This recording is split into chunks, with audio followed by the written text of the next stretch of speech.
What is up, wrestling fans? Welcome to episode number 416 of the Smark Out Moment Smack Talk podcast, Hot Tags of the Week, where we will be breaking down some of the current events, rumors, news, and gossip, and everything else that went down in the world of professional wrestling over the past few days. And boys, there are actually a lot this week, so that's going to be quite fun. I'm your host, as always, Tony Mango, and joining me, as always, is Robert DeFelice. Tony, let's just jump into it. Is everybody just like following the Philip DeFranco? That's like the thing. You're just gonna jump into it, you know? SXE Tony is going to be my next username. Yeah.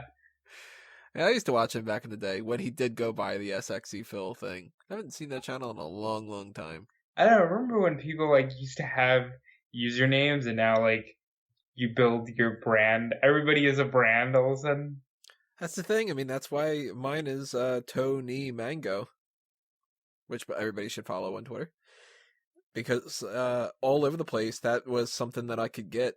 And I grabbed that for Facebook, I grabbed that for Twitter, I grabbed it for YouTube, all that other kind of stuff. And then I was like, God damn it, I really wish I would have gotten just Tony Mango. And Yeah, but you're very lucky in that you have a brandable name.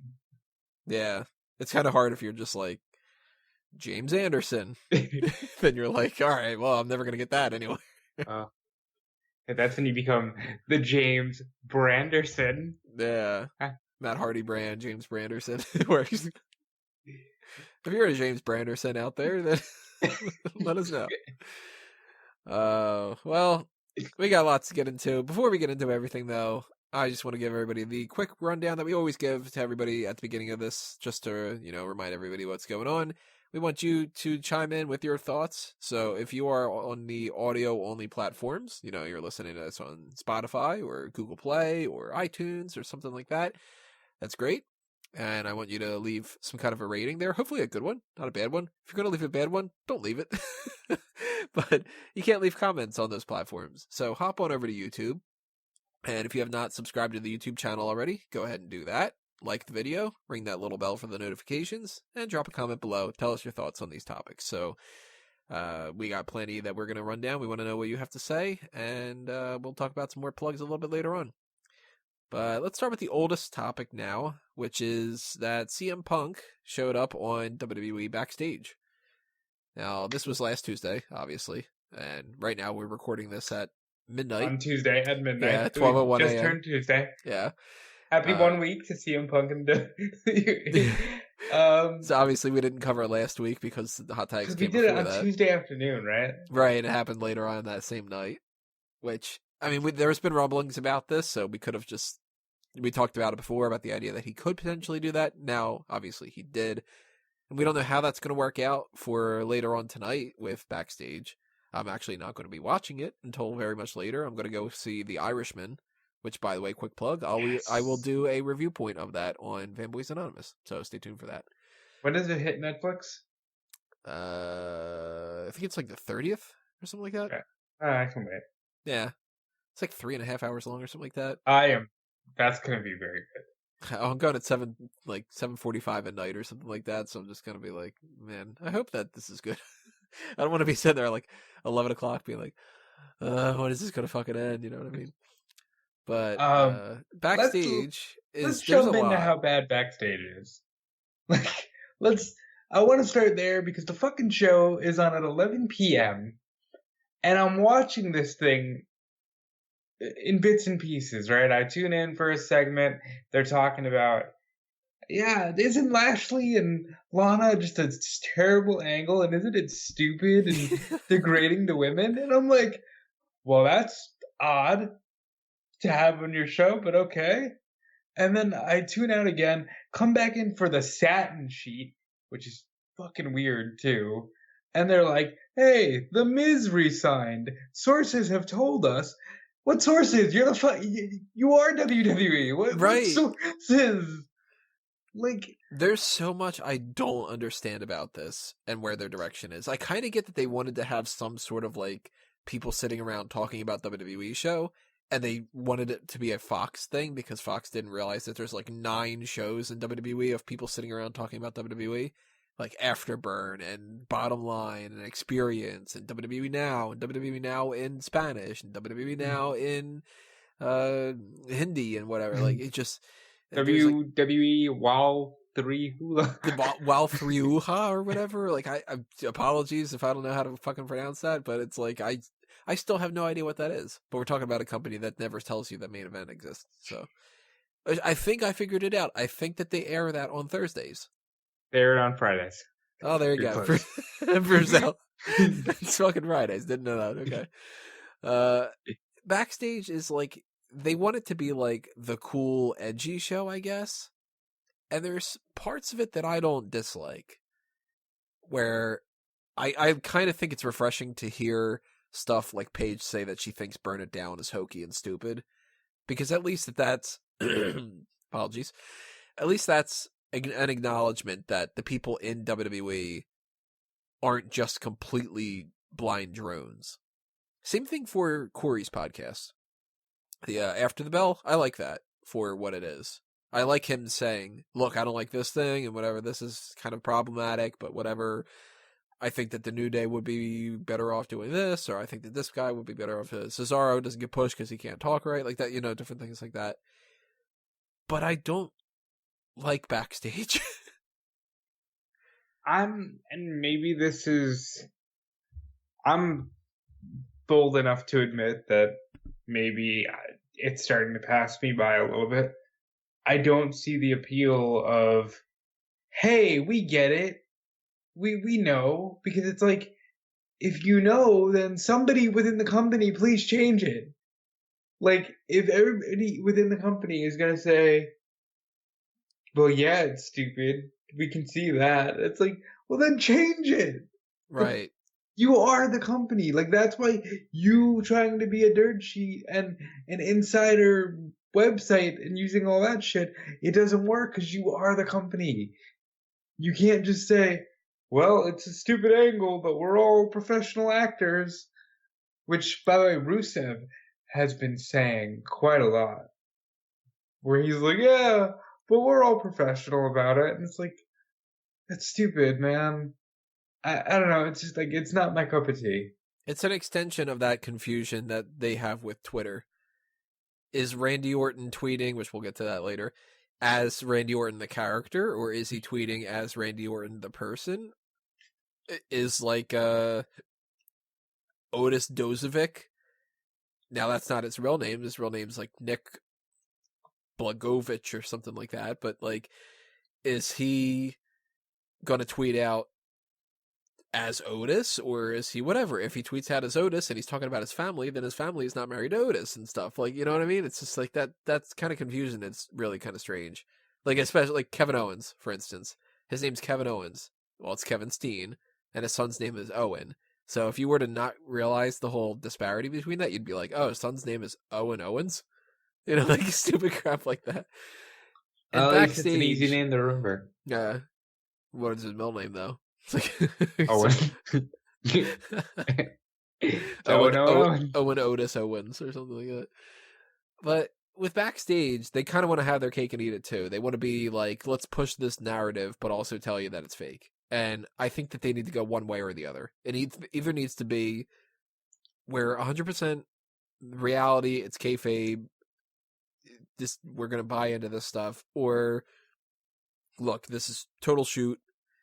And at that point, don't have people that are involved directly in WWE doing it. I don't want Adam Cole to pop up to say, yeah, I want that storyline to go well. But I'd be totally cool with who's like somebody that they could bring in there. Well, like, for instance, even CM Punk. Like, if Punk comes in and goes, yeah, I'm not really digging this guy. He seems like he's got a lot of work to do and whatever, and he could sell this better. And if everybody else in the panel is outside of the WWE bubble, I think it translates better. And I agree. Like, I had actually watched the show and said, this might be a good role for Punk if they're just going to have people crapping on the angles, because at least he doesn't work for the company. And that being said, I still turned the show off because it was like 11:54. And I'm like, okay, nothing's going to possibly come of this. So you debut CM Punk. And I don't care if you say, well, he's working for Fox, not WWE. I don't care. You bring back CM Punk at midnight on a Tuesday. For what? to make people like me and you lose our minds because now it's midnight and we have to run to our computer and go to work. Right, we get messages from people saying, "Can you write up an article about this?" And it's like, no, because it's fucking midnight and I have an infinite amount of other work to do. And what do you say? Hey, Punk returned. Like we were kind of thinking maybe what happened. At the very least, why not have him show up at the very beginning of the episode, and then that way people go, "Holy fuck, CM Punk is on WWE Backstage. Let's turn this Everybody on watch. and watch Everybody it." watch Backstage right now because now we're gonna get ratings. Yeah, like what the hell? Just because they wanted a surprise thing at the end, are they marks for it? You know, like But apparently, I mean, they talked about Booker T. I don't know if it was this episode or the first one, but they're talking about Lesnar and Mysterio, right? And he literally goes, "Well, Rey Mysterio's gonna be in there with Brock Lesnar. I mean, this ain't no Andrade." And I'm like, well, fuck. What does that mean for Andrade? Do you just shit on him? Like, way to just roll off Andrade as being not worth a damn or something. Yeah. it's just it's a very weird vibe, and like maybe that there's some kids out there that are like super like, oh, they get me, they get it, they get us. It's just not for me. The only takeaway that I have positive out of Backstage is when they acknowledge that something's bad, because then there's part of me that goes, okay, at the very least, there's a couple people in the company right now that are sane, and they do realize that this is a problem and all that. Even if they can't influence it, at least they're not trying to pretend like it's good, you know? Like, I'm hoping that on this next Backstage thing, they show that whole dog mascot bullshit, which, by the way, we did this whole discussion on Time Machine Dream Team. We were talking about these fucking mascots, and then they went ahead and they put a goddamn dog one out there, and it's like, that could have been another one. You know, I can't justify anything about that. The big dog, I thought it was funny in the sense of like, holy shit, it's a big dog. You know, like, yeah, that's funny. And then I'm sure a few years down the line, we'll be able to look back on it and go, isolated, that's a really funny thing. But in the context of today, oh, that was the worst thing you could have opened the show with. It's very much a Vince thing. And there's been a couple But it's little funny. rumblings about it afterward, about the whole idea that it's like, you're writing for an audience of one, and like, well, Vince thinks it's funny when you crap on the wrestlers and stuff, and it's very old school, old hat type material. Very old hat. Like, if this had been done in the Diesel era, I think it would have worked. Probably. And they would have made a big deal out of it, and they would have had Vince McMahon on commentary going, ha ha ha ha. And you know what? That would have made it work even more. Because what I find about going back and listening to Vince on commentary, it's fascinating. Because you get to hear the narrative he told by the guy wants. who wants to tell you the narrative. It's crazy. And I'm really curious about, like, for Punk, for instance, that he had said that he's trying to kind of cram and figure out 5 years worth of wrestling and stuff. Obviously, he's going to have major gaps in that, and he's not going to be able to have any context to things like to watch certain matches that were really awful or really good, because he just, he won't have time. And I'm sure he'll get, like, the Cliff Notes version of stuff. Kind of like, okay, well, Bayley versus Sasha Banks at TakeOver. Big match for the quote-unquote women's revolution, which turned into the women's evolution. And then, like Tommaso Ciampa and Johnny Gargano killing it in NXT. Roman Reigns I feel like he's killing watched Monday that. Night Raw. I feel like he's watched that. He's probably seen Kofi win the belt. He probably saw it happen after it happened real quick. Because that's his guy. But I feel like he openly said, I'm liking a lot of stuff from the women, And that's true. You don't even think about it. When he left, his wife was the champion, and it was like real bad. And all that stuff is going to be interesting to see going forward, what his context is for everything. So if he starts, if the very first thing he's addressing is the dog, he'll be like, what the fuck? Why is this happening? And somebody like a Baron Corbin. Other than that, if he starts kind of working the perspective that like I have and a couple other people have, like Orton recently had said, like, as much as it pains me to say this, Baron Corbin actually gets it. Curious if Punk will be like, I don't see what the hate's about. This Baron Corbin guy's fine. Or if he's just going to be like, oh my God, I really can't stand Sami Zayn. Or, you know what I mean? Like, just somebody at random that he pull pinpoint and really just rip to shreds. Baron Corbin seems like a guy that, like, 2011 CM Punk would have had fun just going to town on it and, like, making fun of on the microphone.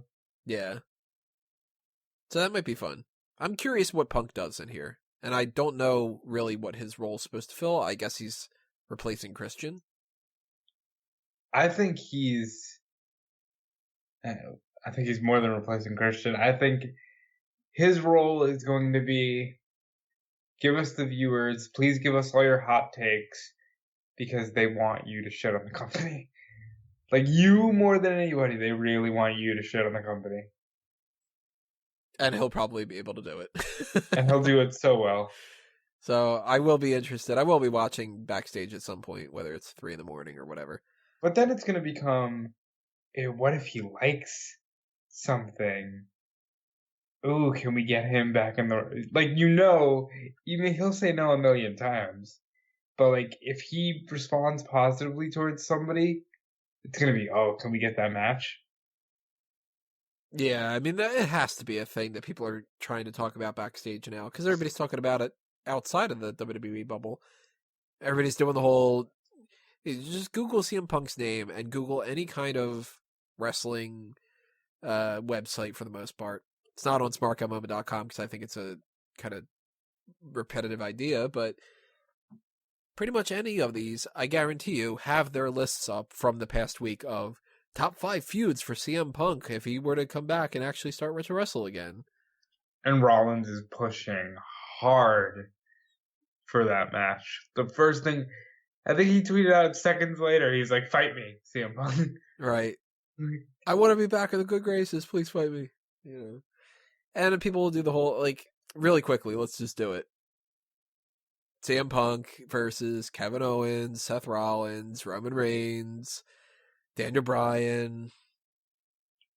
Honestly, like, of those matches, I'm most interested in the Kevin Owens one.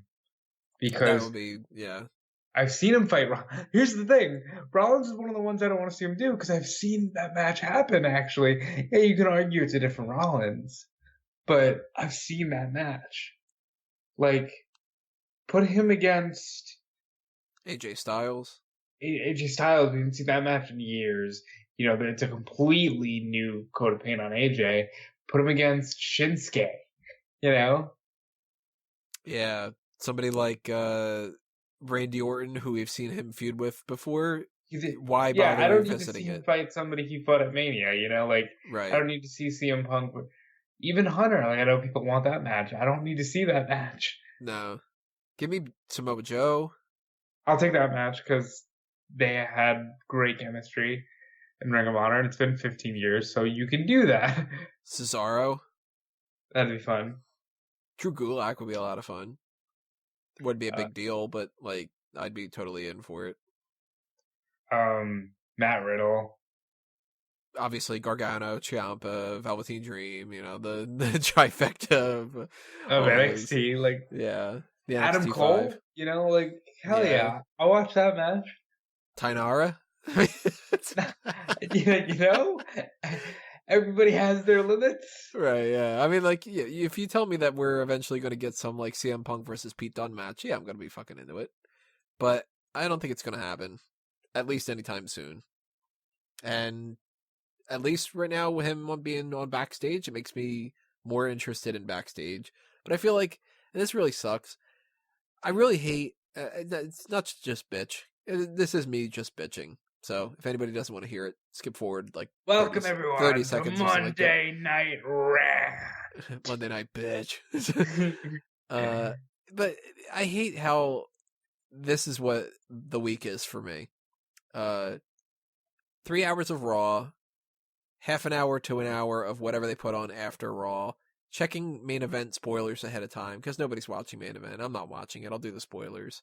Tuesday night comes around. There's AEW Dark. There's NWA Power. NWA Power. I didn't even watch this last week of NWA Power. I was like, you know what? I'm checking out. I'm not watching any more of this. They had Trevor Murdoch pop up, and I'm like, I really honestly don't care to watch another Trevor Murdoch match ever in my life.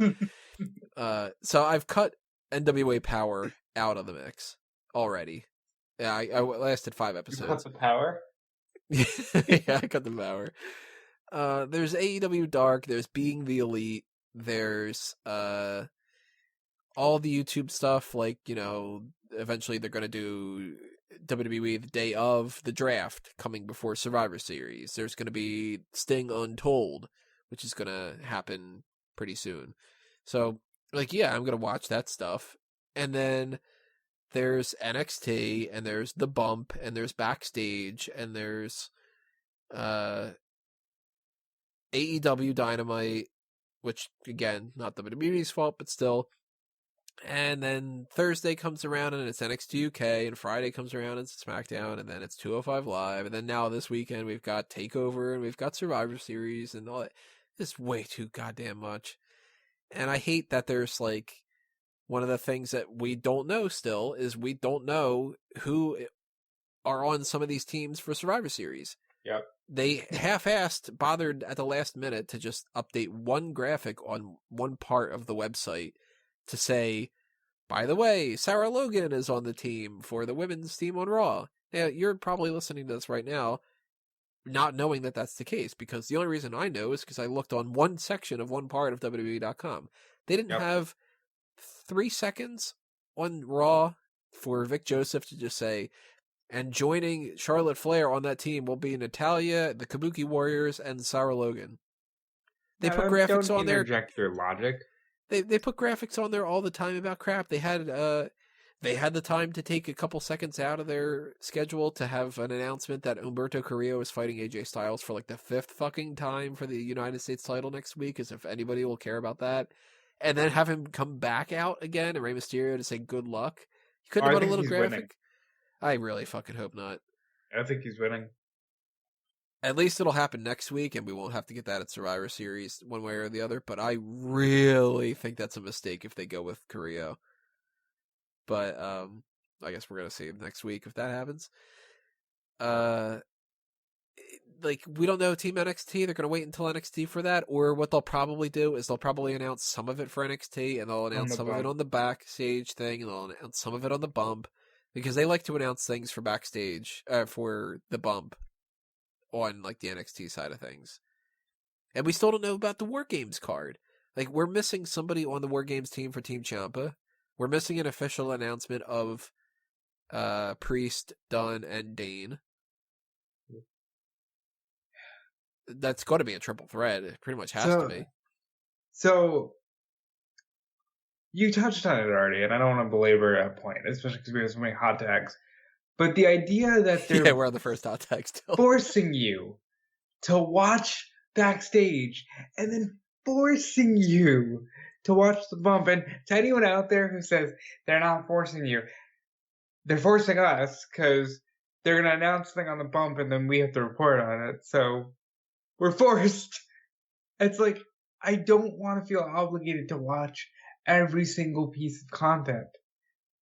You have to... What's the word I'm looking for, Tony? We use it all the time. Merge, thank you. We have to merge the content, because this is too much.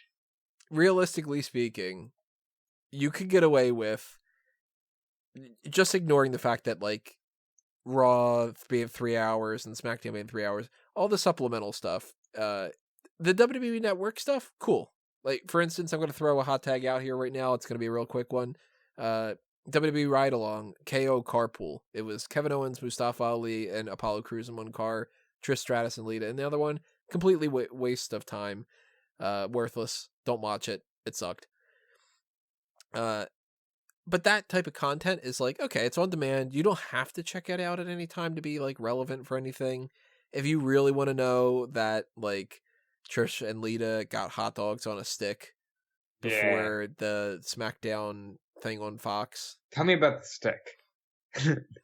Like, yeah, you know, like that type of stuff is like, all right, cool. Like, you don't have to watch the Untold Sting thing. It's just a supplemental thing if you want to check it out. Kind of the same as if you want to check out a podcast like Smark Moment, or you want to check out something to wrestle with, or, you know, whatever, any kind of like supplemental stuff. But if you count all of like the recap bullshit, Main Event, for instance, this past week, they didn't record anything for it. They had that whole Raw and SmackDown being recorded in Manchester, so they just didn't do anything for Main Event. And Main Event was a recap of Monday Night Raw and SmackDown. So Main Event was a recap. There's recaps on Raw. There's recaps on SmackDown. There's recaps on 205 Live. There's recaps on NXT. All the other kind of stuff like that. And you can go on the YouTube page and watch any kind of recap stuff and any kind of Fallout stuff, or at your disposure to just be, you know, oh, well, I want to check out what I missed if you didn't see it already. And do you need like Afterburn and Experience and Bottom Line and all that other kind of stuff? Is there really a market for 1,000 fucking recap shows? Who out there watches WWE now and watches all this other stuff? Nobody does. So Everybody does. why can't you have like the one WWE recap show that happens every Saturday, let's just say? And that way they recap Raw and Main Event and 205 Live and SmackDown and NXT and NXT UK, and they recap it before a pay-per-view, because pay-per-views are typically Sunday. So have it on a Saturday. If anybody's like, oh, I'm sitting at home on the weekend and I want to catch up on my WWE recap, cool. Do the one recap show. And you can check out YouTube in the meantime. Backstage? What's the point of Backstage? What's the bump? The bump, I friggin' don't like the bump. I don't like those group of 4 people sitting around quote unquote geeking out over stuff, even though it's almost like they're the watered down version of a geeking out. Doing stupid stuff like, we're gonna have Big Show on there and he's gonna talk to Kurt Angle and they're gonna be like, hey, we're buddies. Alright, well, that was an hour of my time. Yeah. So it's just blah. But I guess, to borrow the phrase that I use all the time, what it boils down to is I'm interested in the fact that CM Punk is on here. And at some point tomorrow night, which won't be live because fuck it, I would rather see The Irishman, I will check out Backstage and see how CM Punk works with all that.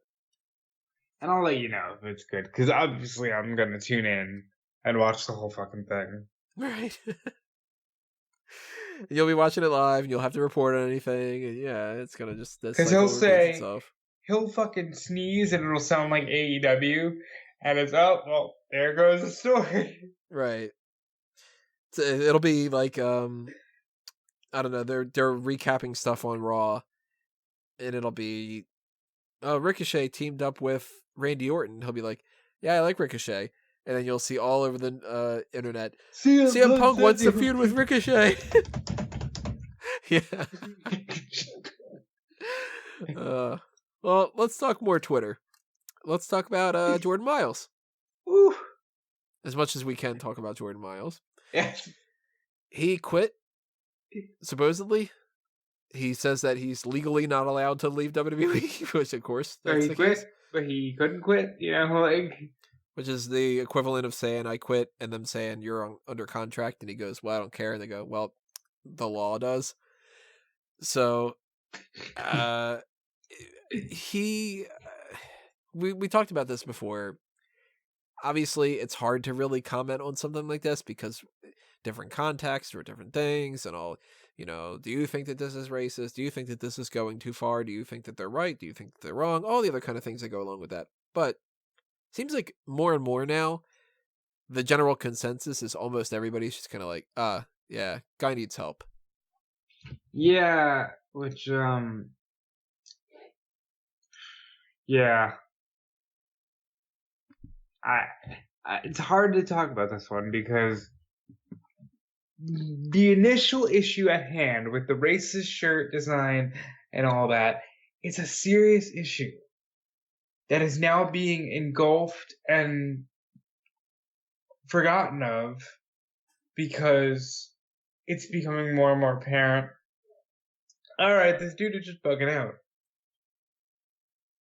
So the last major report that I had kept up with was Meltzer reported he wasn't at the NXT tapings and he had been given like a non-medical related leave of absence. And then there's a page on Facebook, it's called the Black Wrestling Alliance. I take that with a grain of salt. That reported he hadn't even been in contact with the company since late September, and they told him to take some time off. So Mark Henry also said something similar on Busted Open of like, yeah, there was some issue and it wasn't drug related. But everybody's being super vague, except for him, who's just like, fuck WWE, and I'm not working there. Don't call me Jordan Miles. That's my slave name. Yeah, that was like a mic drop kind of moment of just being like, oh, okay, we're going there. Okay. And then he didn't even drop the mic there because he said, call me ACH and don't forget the super bitch. And it's like, oh, all right. Okay. Like, where do you go from there? Like, he's excited to work people, which is great. He put out a list, not saying much, but I believe the entire list he put out so far was all African American talent, including like Jonathan Gresham of Ring of Honor, Desmond Xavier of Impact, AJ Gray, and there's another guy on there that I can't think off the top of my head, but I don't know. What do you think? You think this all blows over at some point? And I still feel like the only way that WWE does anything out of this is they either just quietly, like, he just starts wrestling elsewhere and there's no official announcement of anything, or if WWE frames something in the context of we're gonna sue you because you tried to disparage us. They could do the whole like defamation type thing like that, or some kind of like contract dispute thing or something, but I think that makes them look kind of bad. Like, they almost are better off if they just say like he has been released and that's it, and they just kind of hope that it blows over and gets past that point. But for him, I don't know. I mean, it seems like he needs to maybe be under some kind of medication or something like that, because the outrage from the beginning of the whole thing, you can argue whether or not you think that that's overboard, but the way that he's handled everything since then points in a direction that he's got some kind of issues. Notice that they haven't replied to anything publicly, and they just kind of said, okay, well, we heard his complaint, so we changed his shirt. And I feel like I saw, not to get political here, you know who the Young Turks are, right? Nope. All right. Well, you're very much not into politics. They're like a super liberal page, right? Sure. And they put out a video about this, and I'm like, you're jumping here because you want to buzz the WWE for trying to be racist. And it was like, yeah, and Jordan Miles is standing up for what's right. And it's like, okay, I need you to take a step back and maybe do a little research here, because it's starting to look like maybe he's just going through a manic episode. I'm like, we're not saying we know anything. It's starting to appear that way. We do know that he did put out the shirt for the Anxiety and Depression Association. So there is like that admission to some extent. Right. And that's all I feel comfortable speaking about this matter. At the very least, he says that he quits, and I can't imagine under any circumstances that gets smoothed over and he starts wrestling for WWE again. At least anytime soon. Like, But bro, like, at least your last match was an NXT title match. Right, yeah. Like, but you were made to look good. Yeah, like you wrestled Adam Cole. Now, there's more releases. Oney Or requests for Lorcan, releases. yeah, Oney Lorcan has apparently requested for his release. And what's interesting is the reports are saying that he did that like last month, and he's been wrestling since then. He's had like 1 or 2 matches, I think, on like NXT or 205 Live. He did delete his Twitter account, which, That if was you know anything, interesting. was like the best part of Oney Lorcan. And he's somebody that they've talked about before, where Biff Busick was the name that he used before, Oney Lorcan. They've said that like they would be interested in bringing him to AEW, for instance. And I'm sure that he probably wants to go elsewhere too. Like he probably wants to wrestle in Ring of Honor, and he probably wants to wrestle in New Japan, and like any other kind of things like that. dude, I think people are getting so itchy. It seems like it. And the rumor is that potentially Kairi Sane, and possibly even Asuka want to leave too. So, rumor stems from the Observer translating an interview from Bushiroad owner, and the Bushiroad owner basically said, well, when Io Shirai and Kairi Sane's deals are up, we want them. Meltzer then went on his radio show and said, Asuka's very happy there. She's not looking to leave. But Kairi is exploring her options. That is one man's opinion. Final rant I'm going to do about our schedule. I don't like that the Observer dropped it so late on Thursday night. A lot of it is hearsay and Meltzer's opinion, and I think it's amazing how much stock we have to put into it. That being said, he's been the longest running source in the game, so that is why his word is always taken so strongly. He says Kairi is looking elsewhere. I don't see Kairi going anywhere. I definitely don't see Asuka going anywhere. I don't know, maybe. Io Shirai, I wouldn't think would go anywhere either, really. Yeah, I mean, we never really know. Like, there could be some stuff backstage, and since we don't know the people personally, they might be trying to figure stuff out like that. But at least judging from their like careers, like Io Shirai is doing pretty good right now. Like, you can't jump into WWE, especially if you're a part of NXT.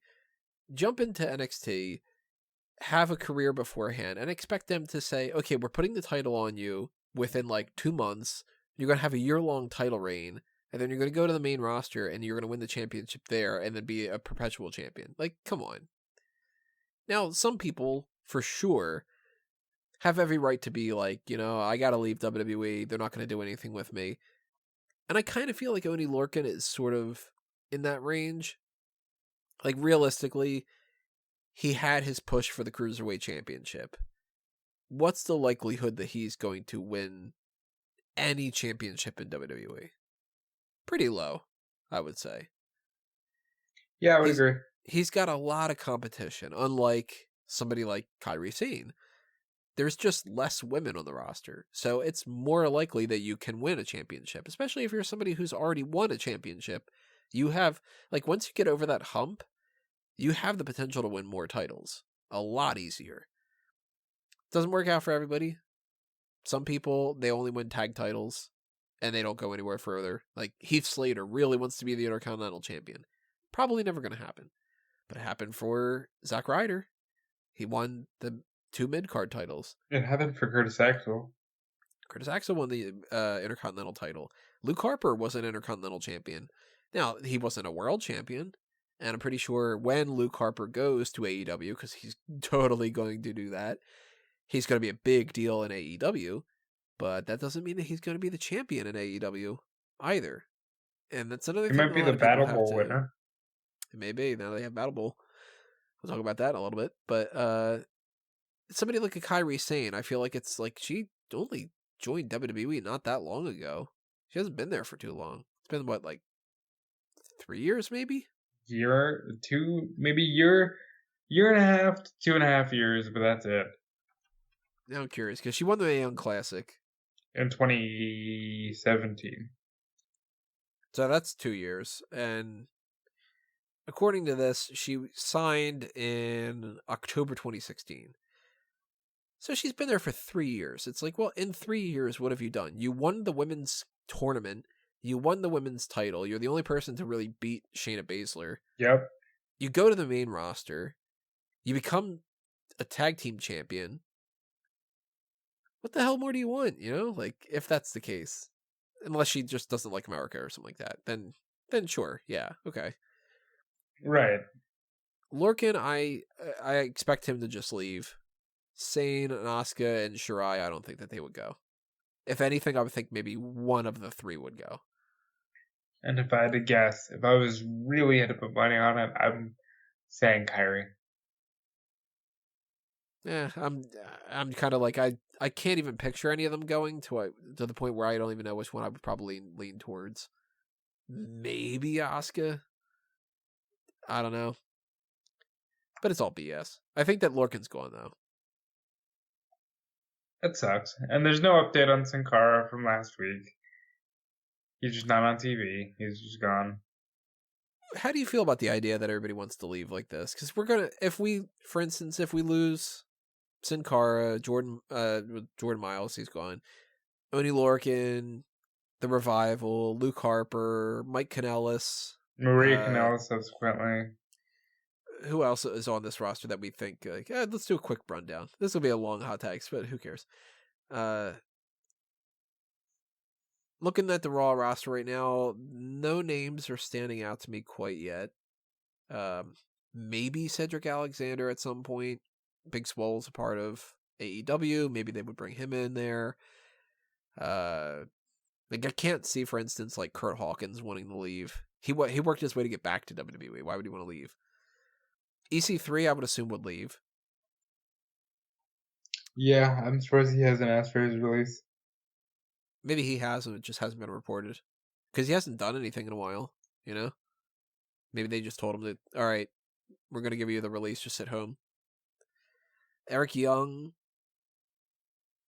I mean, he kind of worked his way to get to WWE. He's not going to amount to much, but I don't know how that really works out. We know that the Usos were kind of playing around with the idea. I can't see like Jinder Mahal going anywhere. The Ascension, if we lost them, nobody would really care. Rusev is still a possibility to leave. Yeah. I would hope not, but I think so. I kind of don't see any of the women really leaving. Pretty much at all. Especially not somebody like a Natty or like Zelina Vega. I don't think that she would go anywhere like just to be by herself. I think she kind of likes her role. But maybe like an Apollo Crews would go. Maybe Cesaro would go. Like all these other kind of things. Ultimately, I kind of feel like no matter what, it doesn't really matter. Yeah. Because this newfangled thing of, I'm going to announce to the world that I'm quitting, isn't going to get you to work on the independents faster. It's just going to probably prolong your stay in WWE. Like, we know that Kalisto wants to go. And Grand Metalik wants to go. Not sure about Lince Dorado. But even if Lince Dorado does go, and they lose Sin Cara too, and Rey Mysterio is not going to wrestle forever. Think about it this way. If you're Lince Dorado and you don't go, you're the fucking only masked person out there now. That's great for you, you know? Suddenly you're the guy with the mask. They're going to push you. And they can always find more masked people. They could always put a mask on somebody else. They could always find another person in Mexico or find another person that's out there on the indies. Even somebody who's like entertaining like an Elias. Say Elias leaves WWE. Does that really change the ratings? Yeah, I mean, nobody's walking with Elias. I just kind of feel like there's only a couple people that would really matter. And even though there's people that I do want to see leave, and there's people I do want to see stay, like, I want Luke Harper to go, because I want him to actually amount to something. Right. And I want somebody like Kevin Owens to stay. And I want him to, like, beat Brock Lesnar for the championship at WrestleMania, for instance. And I'd be cool with, like, Dolph Ziggler leaving and showing that he has more to offer. But I want somebody like Mustafa Ali to stay. You know, like different things like that. Somebody like an Oney Lorcan, I like the guy. He's funny and he's entertaining in the ring and all that, but is that going to move the needle? I doubt it. And if Biff Busick pops up in AEW, am I suddenly going to care more about AEW? No, I'm just going to think that he wrestles a couple good matches here and there, just like anybody else. Well, in AEW, if you call yourself a good hand, you're going to crack somebody over the head with a chair, so you never know. Yeah, could work out like that. Let's see. Boa is injured. He has a torn rotator cuff and torn labrum. Not really much to talk about there, but that sucks for Boa. And now you know about Boa. If you want more stuff like that, donate to the Patreon. Yes, if you want more nonsensical rhyming, please donate to the Patreon. While we're talking about it, what the hell? Let's toss that plug out there. Patreon, patreon.com/SmarkOutMoment and /Fanboys Anonymous. If you want us to do more content for either of those two websites, that is the best motivator because it makes sure that I set aside the time to be able to do that. We did some stuff recently for the Mount Rushmore, and we did the we got a blanket on it. The fantasy booking. The fantasy booking, the invasion. Yeah, I enjoyed that a lot. I was gonna call it open book. I'm like, what the hell is that? We did those, and I recently did the Pokemon thing of the 3 articles breaking down a revamp of Generation 1 for fanboysanonymous.com. So if you want us to do more stuff for the websites or the podcasts, then Patreon is the best way to do that, and the Pick Your Poison tier, where you actually get to directly pick something that you would like us to do. But even if you don't have the spare change to be able to donate to that tier, if you donate $1, it's greatly appreciated. If you donate $5, you can pat yourself on the back and say that it's okay that you don't have the ad block disabled on the website and stuff like that. So keep all that in mind. And also keep in mind that I do, in fact, want to bring back the dark match. And I just haven't quite figured it out yet. I really wanted to kind of start that a week or so ago, but with all the Survivor Series stuff, it's just way too much to handle. So I'm going to try to get that going and maybe start doing the first one of those for December. And I don't know really what we're going to do yet. It can't be a weekly thing. We can't do 4 of them. That's just, I can't tack that onto my schedule. But either bi-weekly or once a month, depending on how much support that I get for that. I believe it's the $20 tier, but it might be the 10 one. I'm not 100% positive. And if you think it should be one or the other, then drop a comment below. But I know that people have been talking a little bit about some ideas. Somebody had suggested that we do like a mini awards for AEW at the end of the year and put that as a dark match. And Time Machine Dream Team that we had done last week, that was suggested by, I believe, Guest 5, that we could do more addition of those as dark matches. And there's also plenty of other things. We talked about the mock draft of all time that we could do. And we could do very quick things. If we wanted to do multiple, we could do multiple quick ones. We could do like heel or face. We could do belt or bury. We could do, a podcast version of small package and just talk about any kind of random little topic. I don't know. Drop your comments below. Tell us your thoughts on what we should do with that. Let's move on to a trademark. WWE trademarked both WWE SGL and Superstar Gaming League. No real information on what that is, but kind of makes me think that they are looking at up, up, down, down, and they want to get into some of that stuff. I think they're going to get into the esports side of things.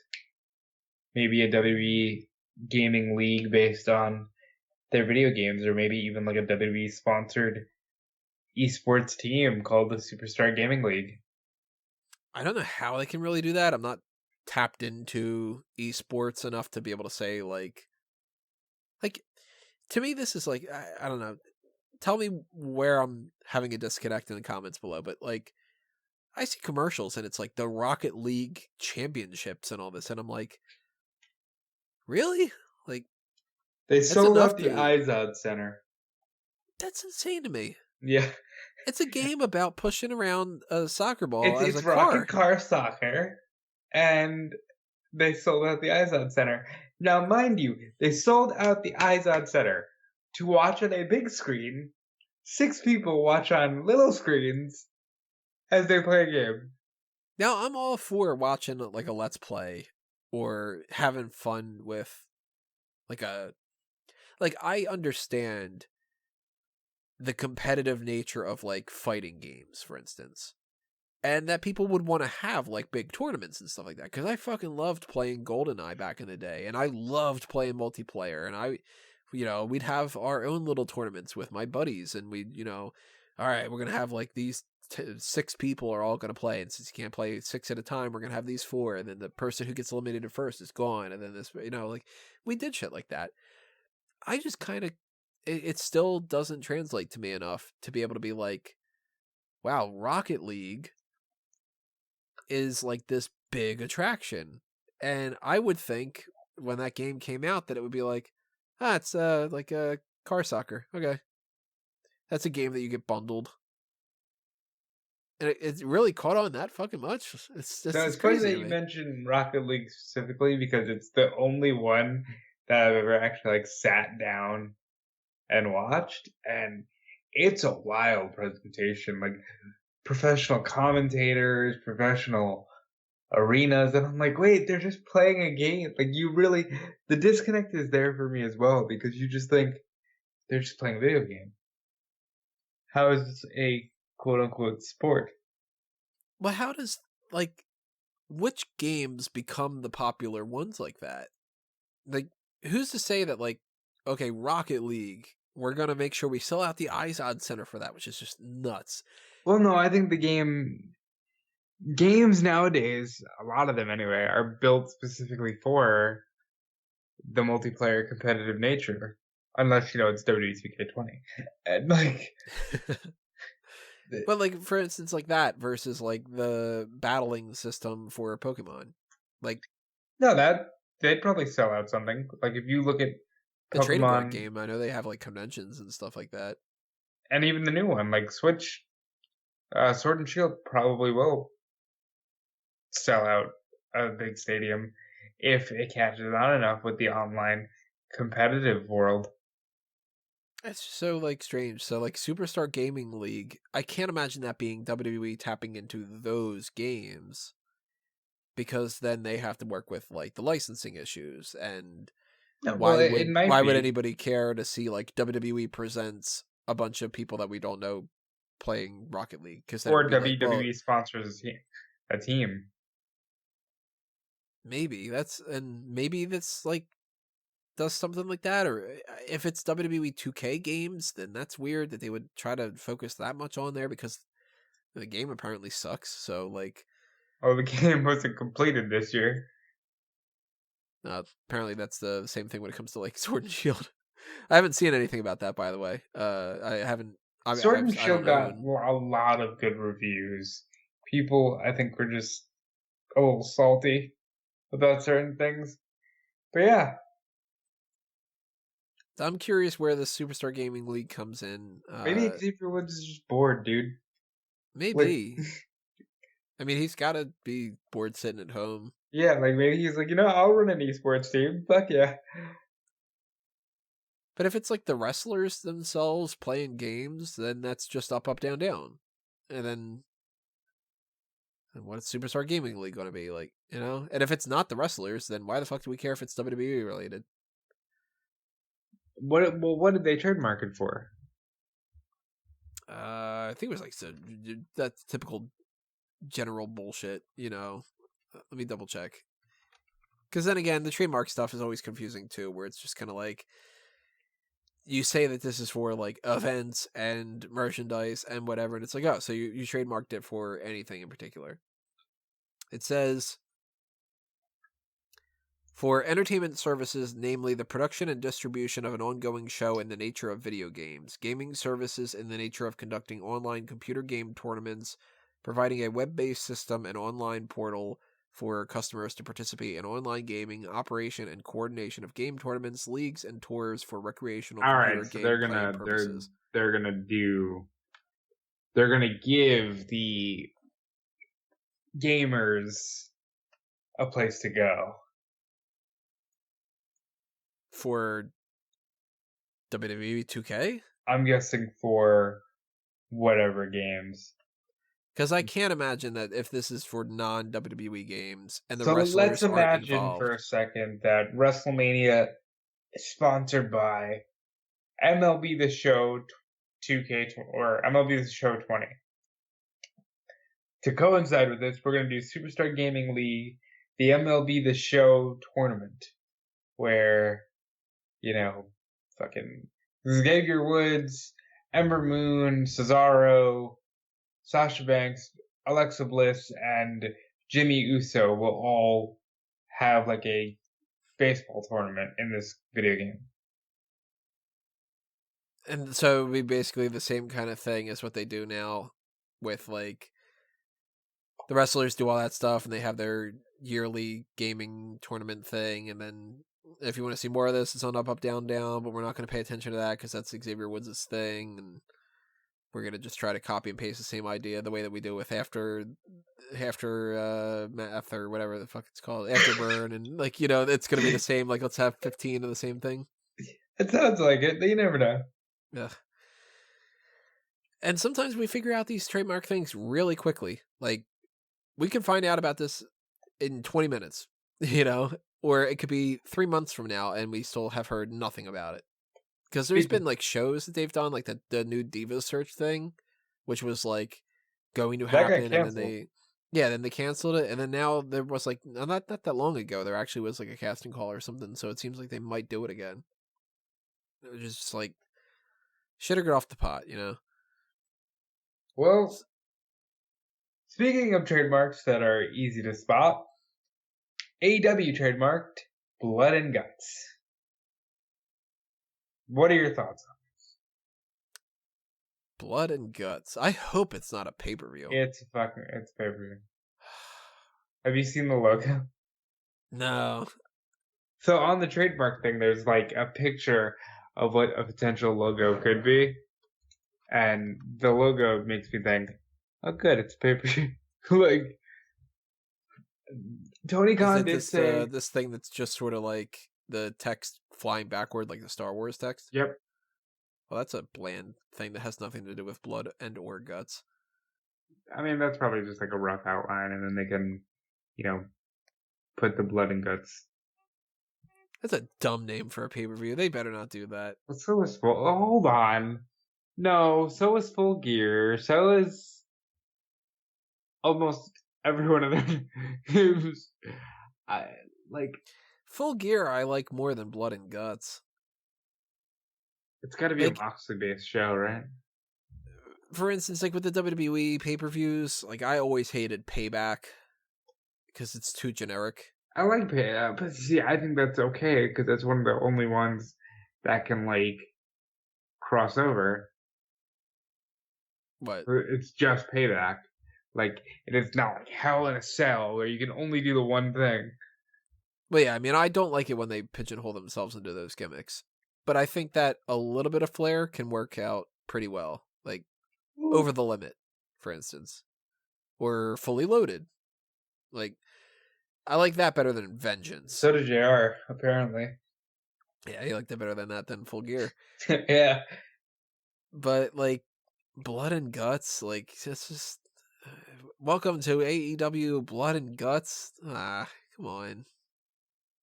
At that point, you'd have to make every single match some gory spectacle. And then it would be that, like, defeating its own purpose, and 3 matches in, you've already seen it all type thing, Yeah, and again, when I hear Blood and Guts, I just think, alright, so Moxley's gonna kill people again? Like, yeah. I'd rather almost Blood and Guts be like some DVD that they would put out later on to be like, these are the most gruesome matches that we've had. AEW Blood and Guts Volume 1. Like, that works out to me. By the way, pay-per-view now. 100% of Vince McMahon creation. Vince McMahon opened his mouth and said Blood and Guts, and they're going to turn it into a pay-per-view. They're a little trigger happy with these trademarks. Do you realize that? Well, anytime anything just sort of like mildly catches on, they trademark the fuck out of it. I don't blame them 100%. Like, it's kind of smart to be able to like get around like the bubbly thing, for instance. But at a certain point, they're going to be like, a year from now or something, they're going to be like, my God, why do we have all these trademarks that we're sitting on? Somebody one day cut a promo and they said like, Yeah, sandwiches are great. And then they're like, let's trademark sandwiches are great. That's going to be a line. Sandwiches are great. Cowboy shit. Cowboy shit. Right. That's kind of blood and guts is blah. For that matter, the match beyond. No, we got. I listen, folks. I'm sorry. I know it's a long one. We have to talk about the match beyond. We really and for that matter, I want to lump in the fact that the January 15th show in Miami is now titled Bash at the Beach. And they also have Battle Bowl, and they also have. Well, hold on. They don't have Battle Bowl per se, but they're totally doing the Battle Bowl concept next week or this week on Dynamite, and the winner will get a championship ring, the Battle Bowl ring. I love WCW and I love Cody, but can we stop this? I mean this, Tony. Back me up here. Can we stop this? What the fuck are they doing? The match beyond? I told you.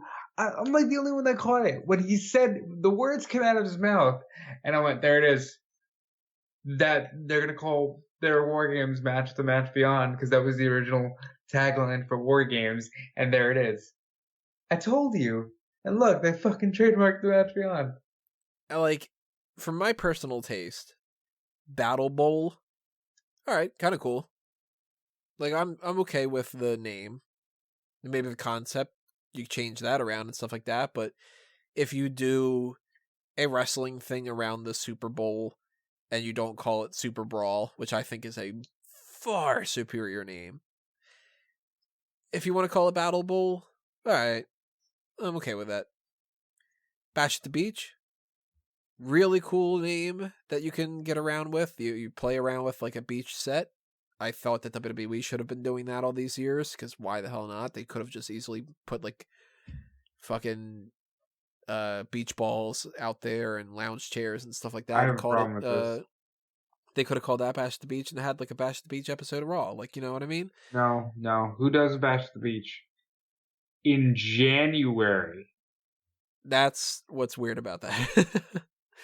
But they are lumping that in with I'm in the Florida, cruise. It's not warm right now. It's 55 degrees or something. It's it's not beach weather. What are you doing? Don't call it Fighter Fest. Call it Bash at the Beach. Oh, you don't want to do that because you like Fighter Fest. But we're still going to get our shit in with this WCW stuff. Why are you doing this? Bash at the Beach should be a June. It should be in August event. Or something. And put it on a beach. Put it actually on the beach. I don't know about that necessarily, but at the very least, if you play around with that, then Vader wrestled on a beach. Are you suggesting that they're better than Vader? Yeah. They should be, at the very least. I like the idea that they wanted to do Bash at the Beach, but when they say that they trademarked Bunkhouse Stampede, holy shit! No, they didn't. Yeah. Wait, who did? Cody did? Cody. Oh, fuck no. You know what that means? That means at some point we can see a Bunkhouse Stampede in 2020. What? And that's so stupid to me, because it's I get that he has a personal connection to WCW more than, for instance, I do, because his dad was, creating this kind of stuff, and that is where he grew up and everything like that. But the old school, old timey Bunkhouse Stampede name, for instance, you're only going to really target that deep wrestling audience, and I don't think that that's a smart move. I think that comes off hokey. There are people that watch on NWA Power, and the people that love that's awesome. It's not for me. I tried, but I think it's old and hokey, and I think that if I showed that to a lot of people and I said, this is my job, they'd be like, why? But if I showed, even as bad as WWE can be for the storylines, if I showed them WWE, they'd go oh, I kind of get it. Okay. And if I showed them AEW, they'd get it a little bit more, because it's a little bit more modern. But when AEW does these shows, where these concepts or whatever, where they're We talked about this a million times before. It's like Kenny Omega wants it to be New Japan. The Young Bucks want it to be Ring of Honor. Cody clearly wants it to be WCW. Tony Khan wants it to be WWE. And the Bash at the Beach is like, all right, cool. Bunkhouse Stampede. Don't do AEW Bunkhouse Stampede. You're going to look stupid. The Match Beyond, that sounds stupid.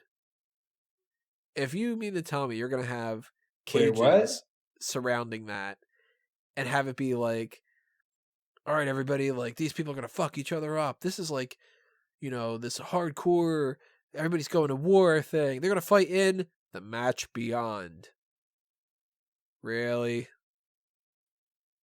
Lethal Lockdown was a fucking better name, and that's TNA, So I'm looking at this trademark here. The logo says blood and guts, right?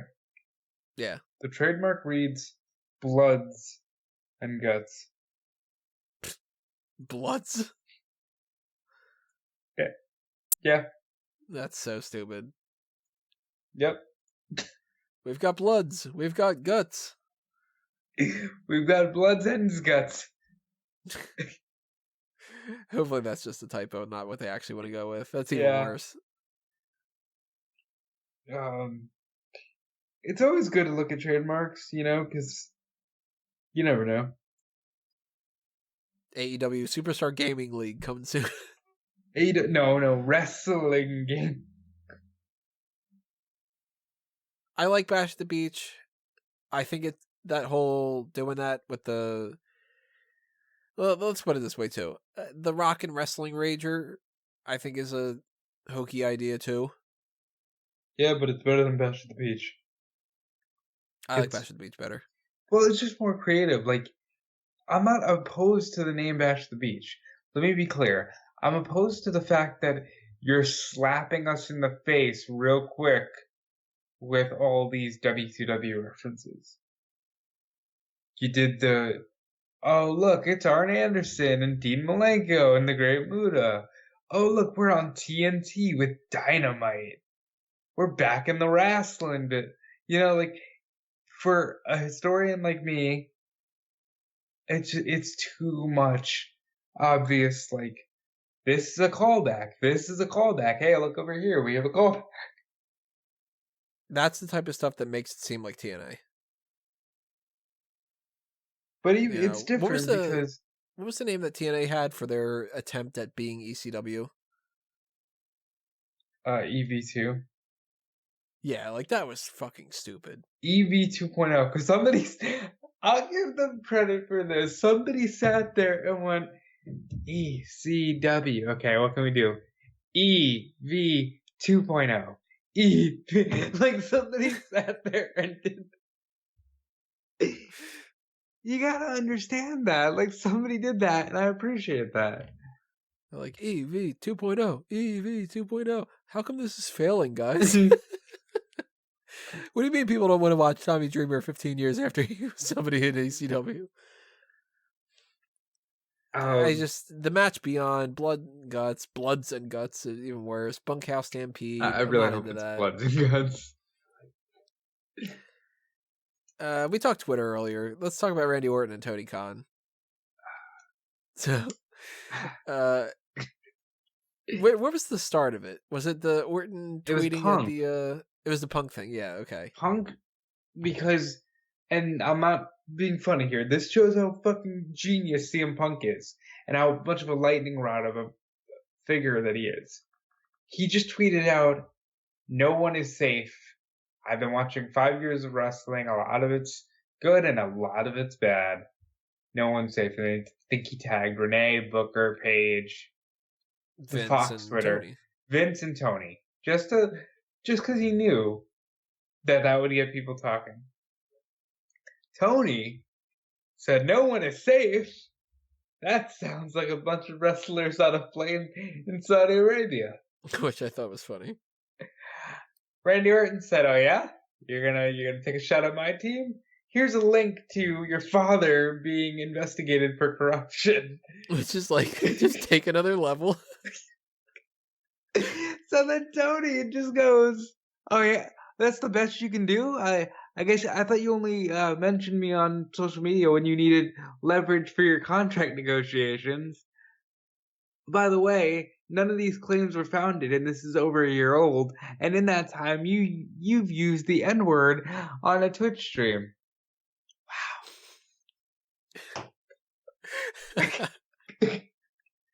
It's very much like just let's skip a couple stages of this back and forth. It was like Punk put out a harmless tweet, and they went, "Oh yeah, well, your company treats wrestlers like shit. Oh yeah, well, your dad is a criminal.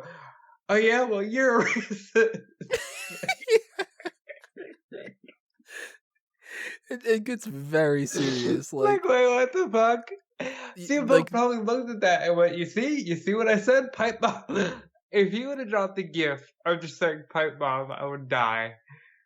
admittedly, Orton's the one that took it to that next level, because the Tony Khan thing is pretty much like a joke, just kind of like playing around. Well, unless nobody's saying it, and they weren't actually safe, and Tony Khan knows that, then you're being a dick.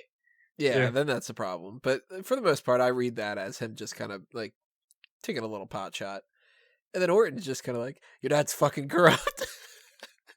Like, Tony Khan just being like, you said the N-word. It's like, oh my god, what's the next thing that's going to happen? Is Orton going to like send like fucking fireworks to his like house and blow it up or something? Like, he's going to go find a bag of his and take a shit in it. Yeah, you know, or he's going to like hack into his account and ruin his credit or something. It's like that. I found that funny as hell.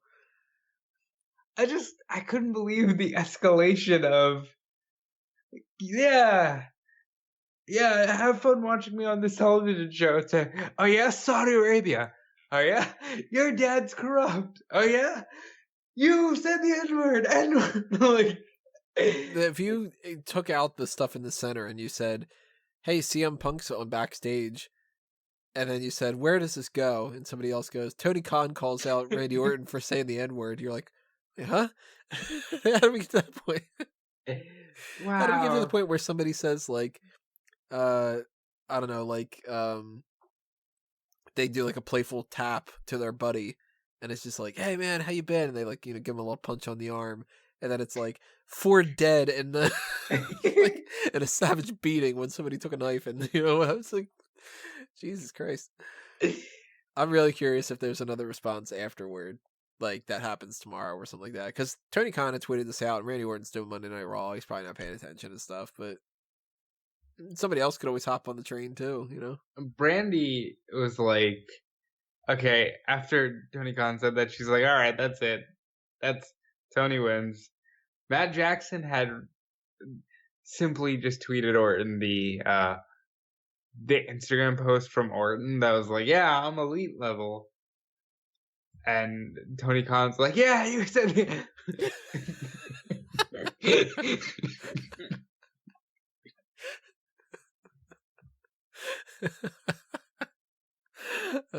I hope we get something more out of this for tomorrow. That'd like, be great. that shit is so funny to me. God damn. You gotta figure Orton could have said like anything at first, and then I guess it really struck a nerve with Tony Khan since it's about his dad, and then he just like, you know, took that another level or something. But yeah, man, but maybe you should just not reply. It's like, be the bigger person. So he tagged you in a tweet. Twitter really makes it known if somebody's kind of childish. It's funny. I got 2 more hot tags written down here to talk about. I got another one's AEW related, so let's go with that one. Before we do that, though, really quickly, I want to talk about the fact that I didn't mention the merchandise shop earlier. There are merchandise shops. There you go. No, TeePublic and Redbubble are where you can buy some merchandise for Smark Up Moment, Fanboys Anonymous, and A Mango Tees. So check out that stuff. Buy a t-shirt or stickers or magnets or anything like that if you're interested. And, you know, if you have any designs ideas and you want to see me, I'm not going to put up a shirt that's just like, you said the N-word or something like that. But, yeah, check that out if you're interested. AEW has also said, and this is a story that's a couple days old now, but we didn't get a chance to talk about it yet. The win-loss record is going to reset in January, which I think is very stupid. Yeah, and okay, more clarification on why this is stupid. I'm not mad at them resetting the records. That's fine. That's a good way to like give your talent a fresh start. But you just started in May. You just got cooking in October with television, and you're already resetting your records. Most of your records are like 3 matches only. Yeah, this should have reset at All Out. Or just, if you knew you were going to reset them in January, just don't bring them until January. The January thing to me is like, why would everybody does things at the beginning of the year? Be different. You know? You mean to tell me that at the end of the year, everybody's just going to go, all right, well, November and December don't count. And That's then stupid. that's a problem too, because if I know my rank is getting reset, then I don't care. Yeah, right? Why would it matter if you lost a match on December 5th? Oh, you're not the number one contender. Why? In 3 more weeks, I'm going to be the same level as everybody else. That's why it's dumb. Like, at least with All Out, if you were to build towards that as like you were WrestleMania, and you were to say like, okay, you're working towards that for the next year. At the second ever All Out, we are going to reset the win-loss record, and we're going to start all over again. Then it's like, okay, you're working towards getting a title shot at All Out. And then once you reach All Out, have it be like, okay, going into All Out, like the last episode of Dynamite, that's the end. Okay, now we know that that's it. Everything's been reset. All Out is when we start everybody at 0-0, and the matches at All Out kick off the new thing. And then suddenly the matches at All Out matter more, you know? Yep. Just starting it randomly. January 1st, all right, new set. All right, well, Happy New Year. It's the same as everything else. I think that's short-sighted. Very short-sighted, because they just freaking started all this. Like you said, it's like this massive reset of this person's 2-1. And what are you going to do? They're going to do their thing, and then maybe it'll be better next year because we have a better understanding of what these records actually are. Yeah, because right now they're kind of bullshit. It doesn't really matter. And if they reset everything and they don't really make it seem like it matters all that much, then pretty much by the midpoint of next year, everybody's just going to be like, it doesn't matter. Win-loss records are just a thing on the screen. And a Twitter post later on in the week. Yep. I got one more hot tag here. This one's a positive one. He's Mustafa Ali now, again. Yeah! He got his first name back. That was awesome. I wonder what the fuck happened, but yes. So, out of the people that have gotten their names changed, Apollo Crews got his last name taken away and put back. Luke Harper and Eric Rowan got their first names taken away and put back. Mustafa Ali now has his first name back. Not a whole lot of other people have gotten their stuff put back. Tainara is still just Tainara. Rusev is still just Rusev. Elias is still just Elias. Cesaro is just still Cesaro. Big E doesn't have Langston anymore. Although at this point, some of those people don't need it. I think like Rusev is enough on his own. Cesaro, it's not going to really help him to be Antonio Cesaro. And Big E, he's Big E. I don't know about Elias. Well, I don't want to see him go back to the Drifter at this point. But I wouldn't mind him getting back to Samson. I mean, I wouldn't be opposed to it, but I feel like it doesn't really matter. Mustafa Ali, I hated how he was just Ali. Even the announcing, like, Greg Hamilton's really good, but it's Ah, not Lee. fun for that. Yeah, Ali. It's just there's nothing like to it. Now Mustafa Did Ali's not Shorty like G get his first and last name? ugh, God, I forgot about Shorty G. As should have everybody. How can you forget about him? He's going to be in the ring with Roman Reigns and potentially Triple H.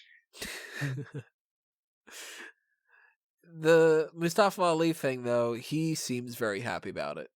He said on the bump that meant a lot to him, and that Mustafa was a name that he picked specifically because it meant something to him and all that. So that's cool. You know, he got that back.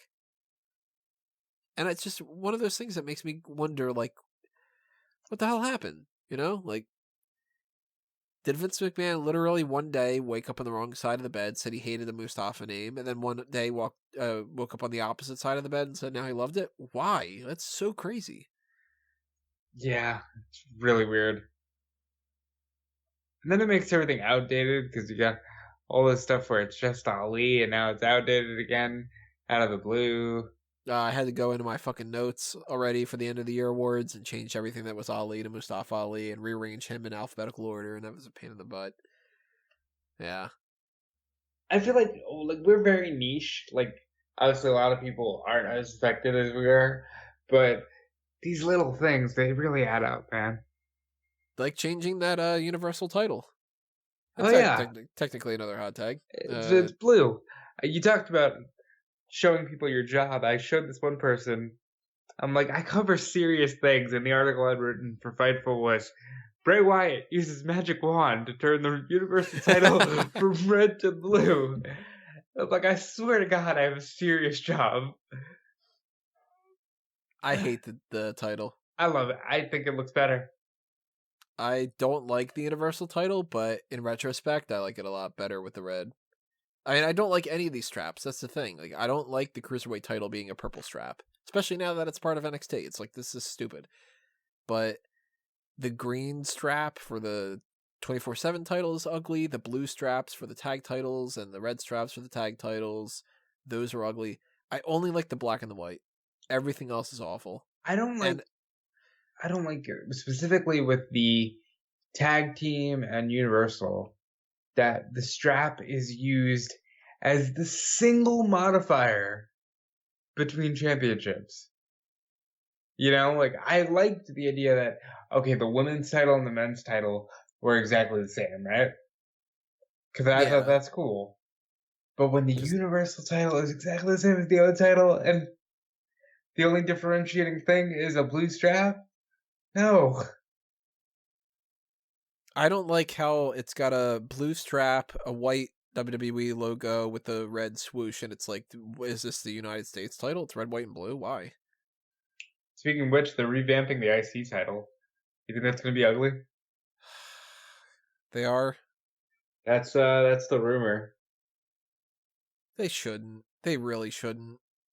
Everybody agrees that's the best looking one. They're gonna make it look so fucking ugly. So I've only lived through 2 designs for that title.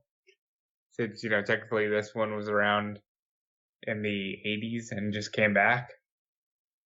But this is always one of the better looking championships, no matter the design. I just hope it's not super ugly. You know what I could see them doing? I could see them making it a fucking gold strap or something. I Some that ugly ass yellow strap to it. See that I don't want. I don't want them to do the thing where it's literally the same belt as the Universal in the world and the women's, but it's a different color strap. I could see them doing it. Like if you've got an actual new design, I'm cool with that.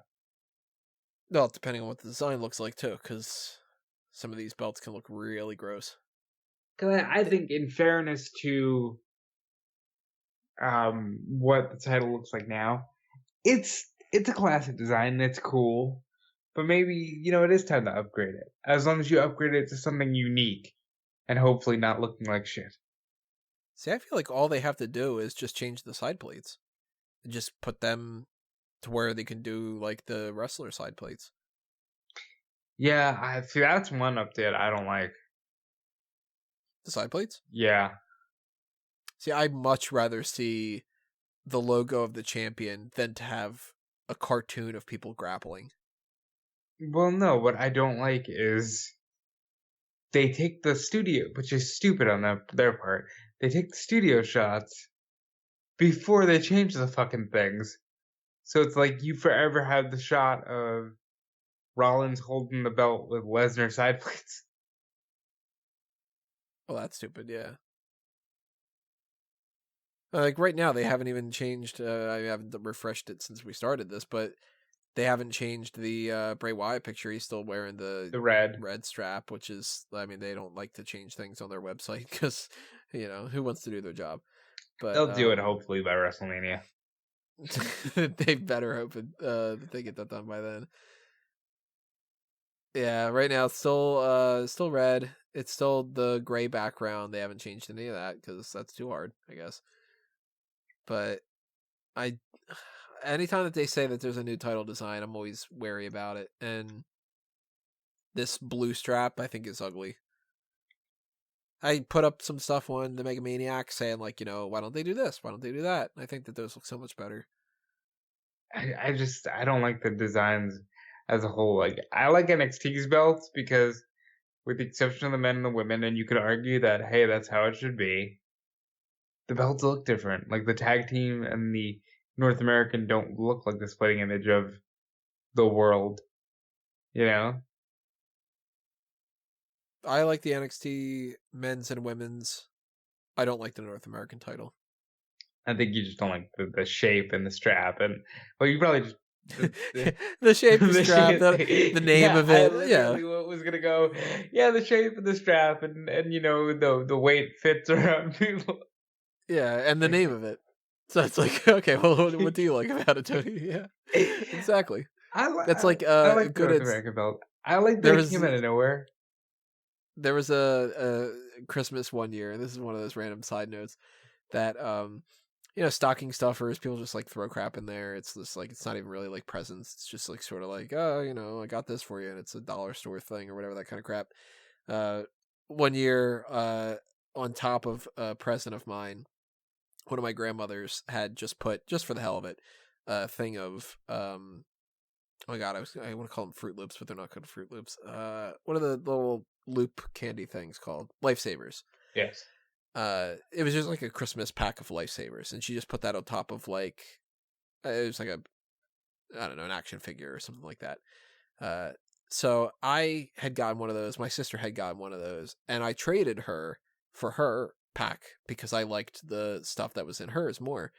And I remember my grandma at one point being all like, like, oh, like what, like why is he like trading this or whatever like that? And somebody's like, oh, he's just trading it because he likes the other one better. And she goes, oh, it's just a flavor he doesn't like. And it's like, well, yeah, it's food. And that's always my go-to thing whenever there's like a very obvious, like, oh, it's just the fundamental reasoning for this existing, is I just remember my grandma being like that. So it's like, oh, you don't like the championship? What don't you like about it? Oh, it's just the look and the name and all that. Then you go, you check off the list. All right, you don't like the look, you don't like the name, you don't like the strap, you don't like the... Oh, fuck, he doesn't like anything about this. Oh, so he doesn't like the championship. Okay. Minus the fact that he likes that there's a mid-card title in there. Like, yeah. So hold on, we're not done yet. Oh, God, it's something to just break. Apparently, I'm getting word here that Xavier, Charlotte, and Brandy have all commented. I told you about the Brandy one. They basically just said, it's over here, knockout. Let's see what Xavier said. In the meantime, everybody, check out fanboysanonymous.com. Go to there for the geek culture stuff, movie reviews, and everything like that. I mentioned before that I'm going to be watching The Irishman. So, movie review point coming up. Sometimes you just shouldn't reply to things on Twitter just for reasons, but then you realize that you can't just do nothing. So you post a GIF of how you felt reading such back and forth on this platform. There were burns, y'all. There were such burns. That's from Woods. So Woods said that. Brandy did the whole knockout thing. Let's see what the Queen had to say, shall we? She goes, I love Andrade. I would not be surprised. Andrade Actually, she India. replied directly to Brandy, and just with an eye rolling emoji that just said please. I don't know if it's please you're wrong, Brandy, or rolling my eyes, please let this be over. Probably you're wrong. Probably like, give me a break. That's not a knockout blow. The Flair and Rhodes rivalry refuses to die. Let's do it. They heard it right here. They're building towards Brandy Rhodes versus Charlotte Flair. Bunkhouse Stampede. The Bunkhouse Stampede match beyond dashing, beaching, bowling match. And Bloods. Blood. Well, we got like an hour and a half or whatever out of this. Longer hot tags. Oh, are we not doing That's the good. Hunter thing? What Hunter thing? The WrestleVotes tweet that.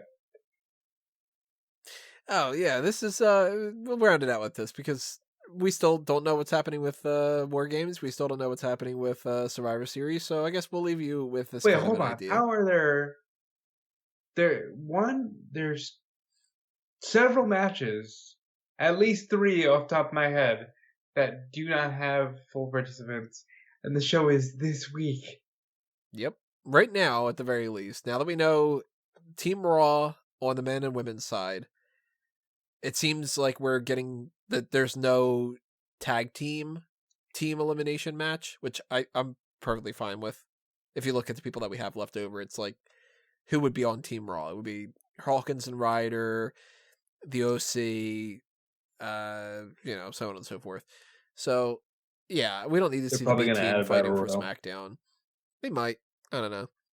I don't think that they're going to add anything, though. But they haven't announced yet the men or the women for Team NXT.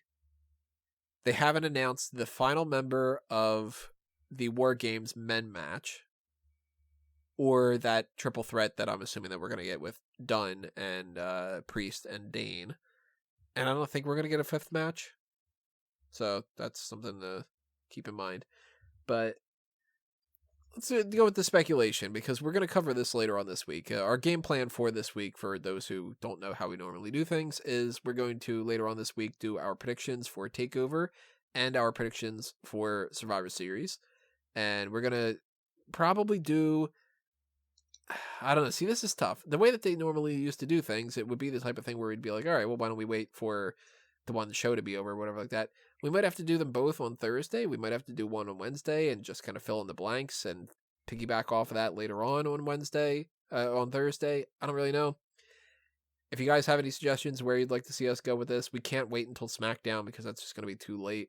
So right now, my current game plan was we'd probably do Survivor Series stuff on Wednesday and War Games stuff on Thursday. But I don't really know. So the rumor going around is that Triple H might be a part of Team NXT. For the men, obviously, not the women. Right now, because there is a chance that maybe they announce something on the bump, or they announce something on Backstage. I freaking hope that they do, just so I have that information.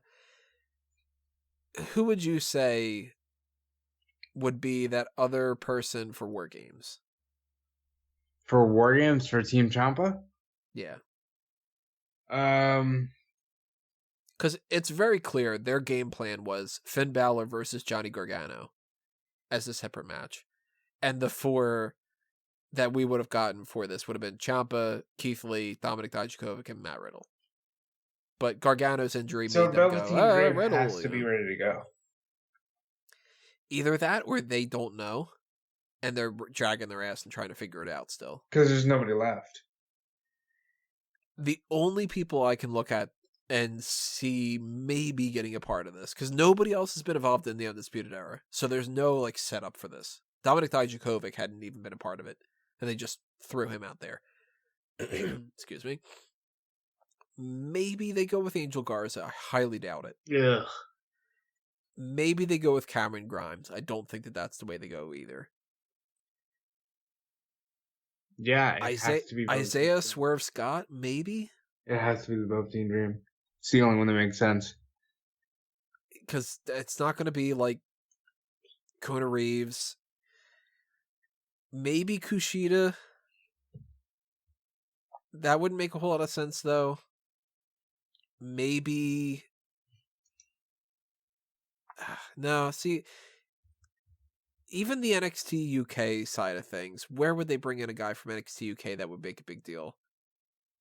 Tyler Bates is going to be out of nowhere. Dave Mastiff, like, that's not going to make everybody go, oh, it's Dave Mastiff, you know what I mean? Like, he's massive.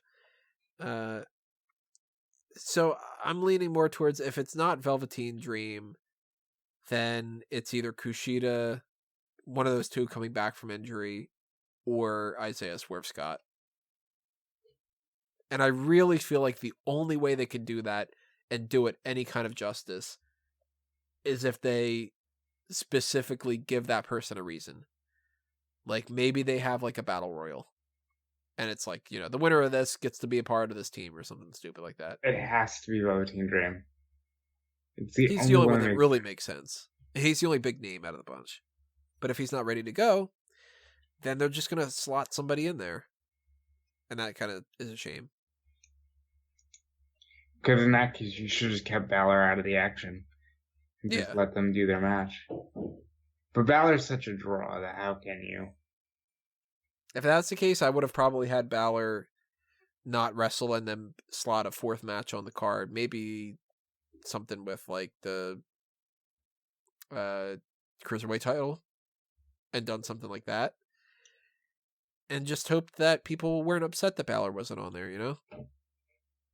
Because then they just pivoted to this whole Matt Riddle thing, and that's rushed and that's lazy.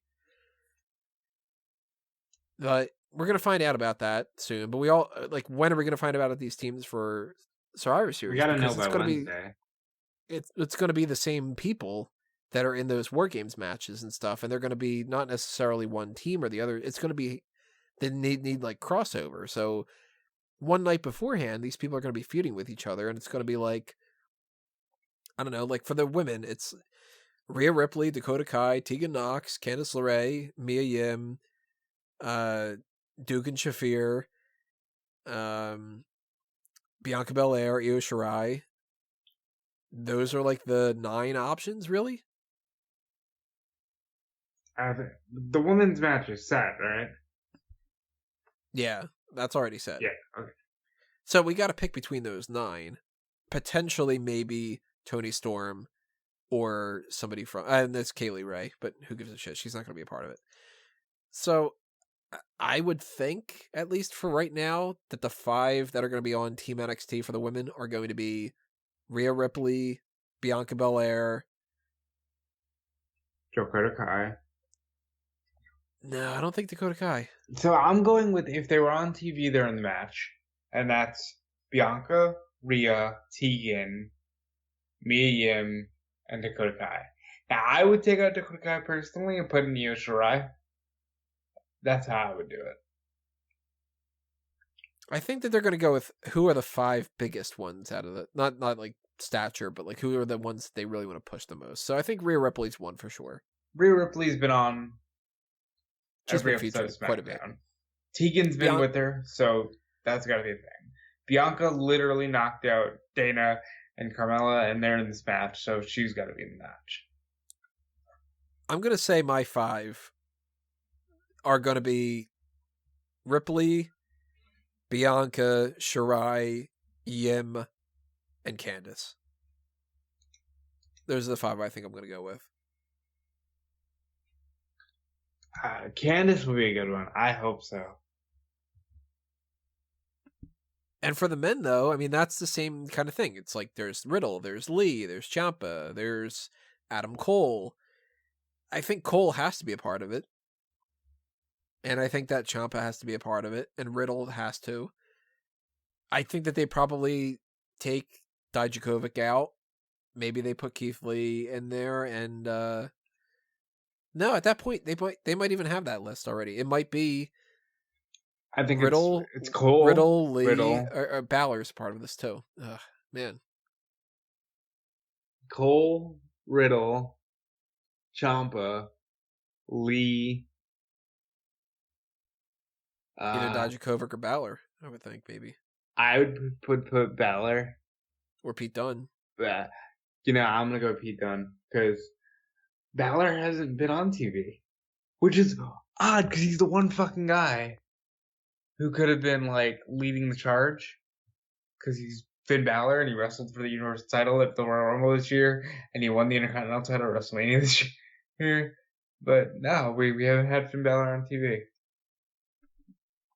Very strange. And I really hope that they don't do that kind of crap where they say, like, well, we're going to wait until Survivor Series and you're going to find out there. Because those just be like, God damn it, But we'll see. If Triple H is a part of it, I'll be surprised. I don't think he's going to be on the team. If it's Triple H, then I would honestly rather it just be Triple H and Undisputed Era. At that point, just take the other 4 guys. At that point, I think it's Triple H, Cole, Ciampa, Riddle, Lee, and Balor. Just to make it like the biggest names. And you take Lee and Dijakovic out of the mix and just go, next year, guys. But he is limitless. He is limitless, and he also has a theme song that reminds me of the Donkey Kong rap. Might not be applicable in either way. Well, for now, we're going to take it to the fridge and wrap it up. What is that an analogy? Take it to the fridge was a Donkey Kong reference. Which wrap it up? I think wrap it up. Just I ran out of things to say, so I said wrap it up. What is a DK rap? So there you go. It's come on, Cranky, take it to the fridge. Instead of take it to the fridge, we're taking it to the fridge because we're hungry apes, I guess. Well, it's 1:40 in the morning. We're done. If you're a fan of our jungle hijinks and you want us to continue doing more of that, there's the Patreon and all that stuff. There's also plenty of content coming your way this week. As I mentioned before, we've got the 2 pay-per-view point predictions, and I'm still not sure exactly which order we're going to go with or which days we're going to go with. We'll figure that out when it comes around to it a little bit more. And then later on this week... The only possible days are tomorrow, Wednesday, and Thursday. Either a double recording on Thursday or a Wednesday and Thursday type thing. I don't know. I'd rather a double on Thursday, I think. That might be how we do it. It'll make more sense. At least we'll have more information then. But we'll have to see about times. And then, of course, Saturday and Sunday, we're going to do our post shows because the pay-per-views are going on. So you'll be able to check out the live coverage on smarkoutmoment.com and then all the review stuff that'll happen afterward. Follow us on Facebook and Twitter. Follow me all over the place. Follow Rob with all the stuff he's got going on. Yep, at Dude Felice everywhere. Instagram, Twitter. Check out eWrestling News. Check out Fightful. Check out WrestleZone. And check out 2001 Wrestling Odyssey right here on the Smark Out Moment YouTube channel and podcast feeds. Where myself and Carol Miggins go back in time to the wild, wild year of 2001. November issues should be coming soon. We're rapidly approaching the end of the invasion. Just as we approach the end of the NXT invasion, these years have succinct wildly. But, yeah, 2001. We got the Champs Giving tournament going on right now for people that want to vote on that to figure out who the best hardcore champion of all time is.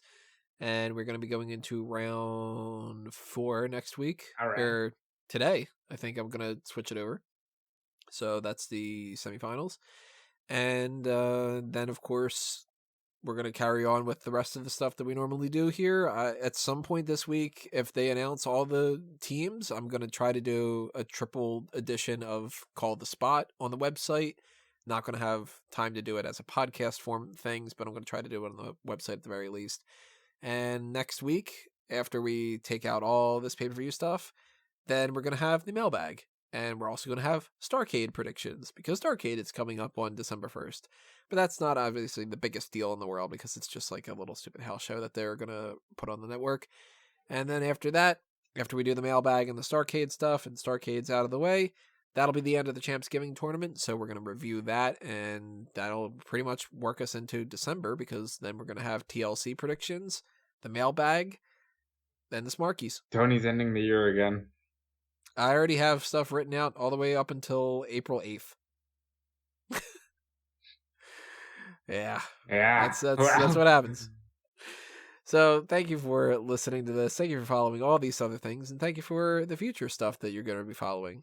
I'm assuming that you are, and if you're not, that makes me sad. Don't make me sad. So follow it all, and stay tuned for all that stuff. And we will see you next time.